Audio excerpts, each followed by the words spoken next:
Hey, there you are. Welcome to My Dude Watch. My name is Jason, and wait till you see what we have in store for you today. It's another banger. Don't go anywhere.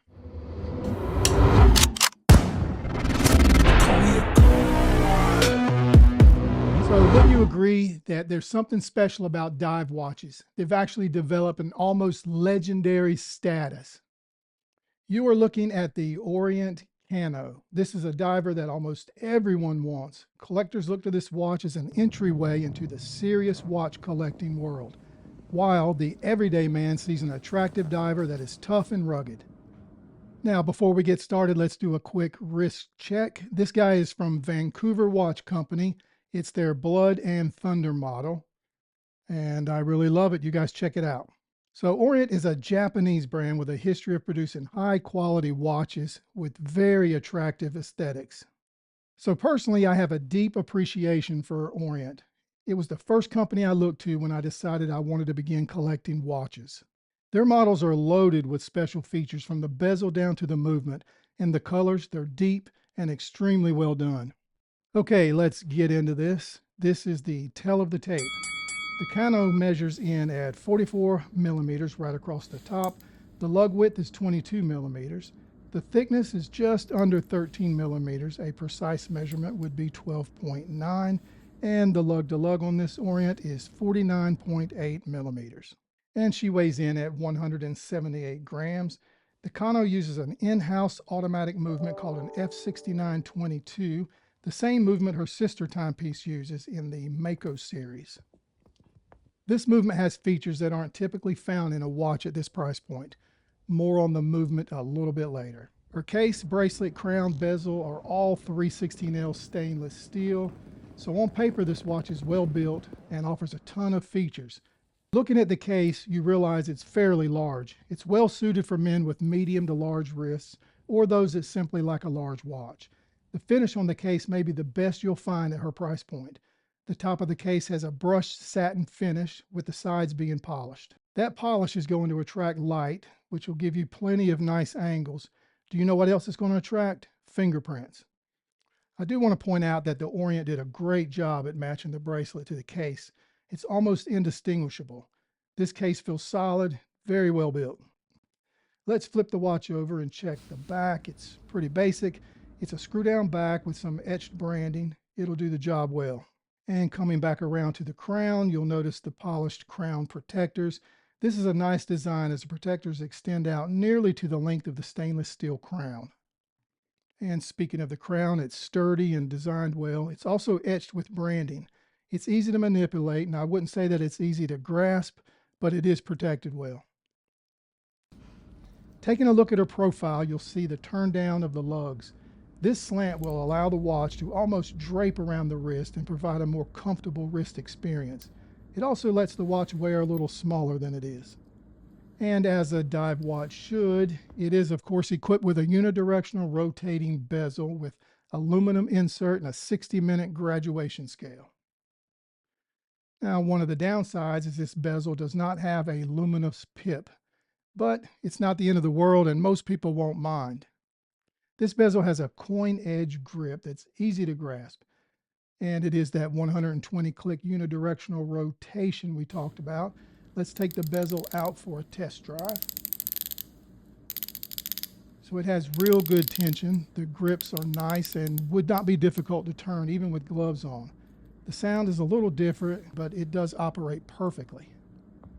I'm also noticing that the bezel is just slightly larger than the case, just enough to allow for easier access. I really like that. Let's move on to the bracelet. And the bracelet has a lug width of 22 millimeters, and it also tapers down to 20 at the clasp. It also has a fold over push button release clasp. Another nice detail about the bracelet is that it has 4 micro adjustments, which makes it easier to find that perfect fit. This oyster style bracelet is entirely brushed except for the sides, which are polished. It's also held together by push pins. The bracelet feels heavy, well built and solid. The clasp is etched with the Orient logo and it has solid end links. This is a very nice bracelet and it's comfortable on the wrist. And so we've gone over everything except the lume and the dial. Let's do a lume test. So the lume is okay, I guess. I put the watch on my nightstand and I had checked it through the night.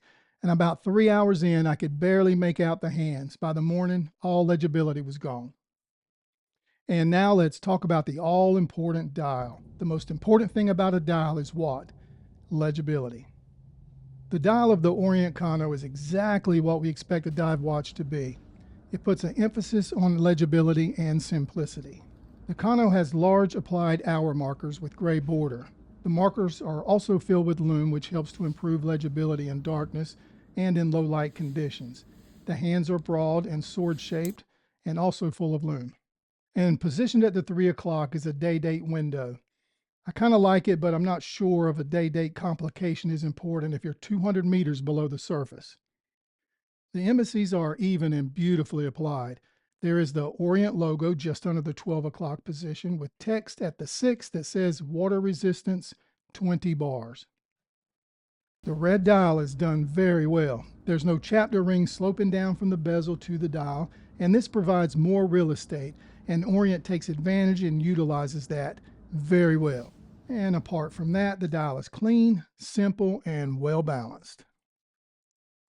So the movement inside the watch is an in-house movement. It's one that Orient created themselves. It's called an F6922. So this is an automatic movement and it has manual winding and hacking. So how many companies can bring you an in-house movement for less than $200? I don't know of any. Okay, so here we are, the part of the video that we try to break it all down and make sense of it all. So we call this section gripes and likes, and we'll start with the gripes.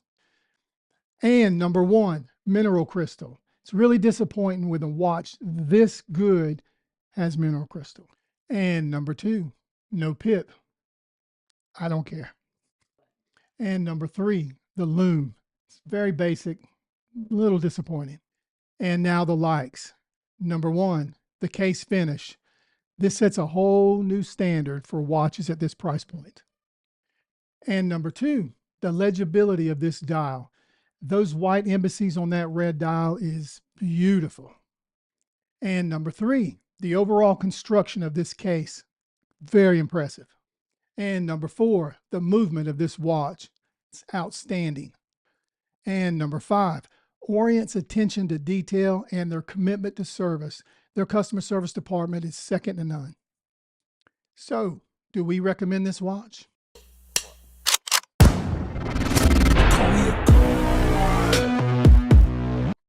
Hey, you made it to the end of another video. If you enjoyed what you saw today, please like it and share it with someone else that you think would enjoy it also.